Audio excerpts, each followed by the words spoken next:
talk to someone and go to a therapist. And no matter what age you are, there's no wrong time to find someone to talk to and someone whose advice is, as I always say, therapists are just a neutral ground.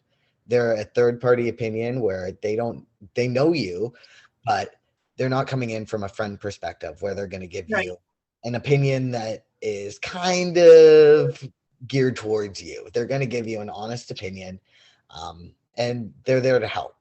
And I think there is a lot of fear about especially going to a therapist because it's like, I don't know what to do. I don't know about this, but they're there to help you. And there's no shame in reaching out and needing a third party opinion on stuff.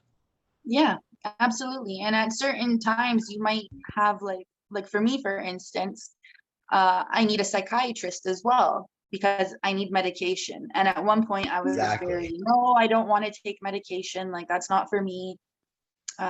Even up till pretty recently, even up till last year, I was feeling weird about, oh my gosh, I have to be on medication for the rest of my life. Like, what? But then it's like you had to get over that shame and realize that mental illness is also a health problem, just like any other part of the body. And if you need medication, you shouldn't feel embarrassed that you need it, and you shouldn't feel ashamed. So there's different professionals that can help you in different ways. And yeah, I wish I knew that in high school.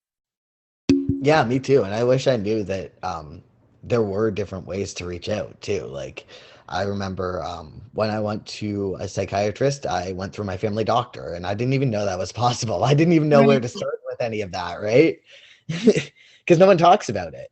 Yeah, it's No one true. tells you how to do it. No one tells you if they tell you if you bruise your knee, if you break a bone, you go to your doctor. But what happens when your mind doesn't feel right? When your mind feels like you don't feel like yourself?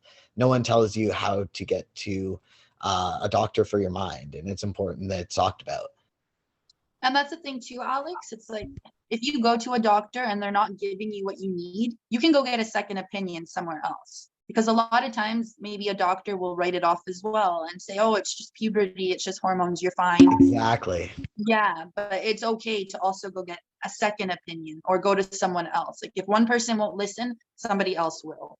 And I had that experience firsthand. I actually had a psychiatrist when I first came out as transgender tell me I wasn't transgender because he read a description online that didn't line up with exactly what I was presenting, even though I was presenting it. So I went and Right. Yep. seek the second opinion.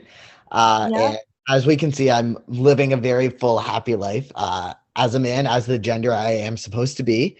Yep. So that doctor was incorrect. So it is important, especially to advocate for yourself if you feel like something is going on.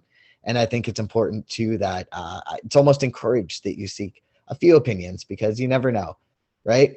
If you want to hear more stories, don't forget to subscribe, comment, and like. To support more youth by youth led projects, visit us at youthspeak.ca where you can donate and spread youth mental health awareness. YouthSpeak Performance Charity. Speak, inspire, change.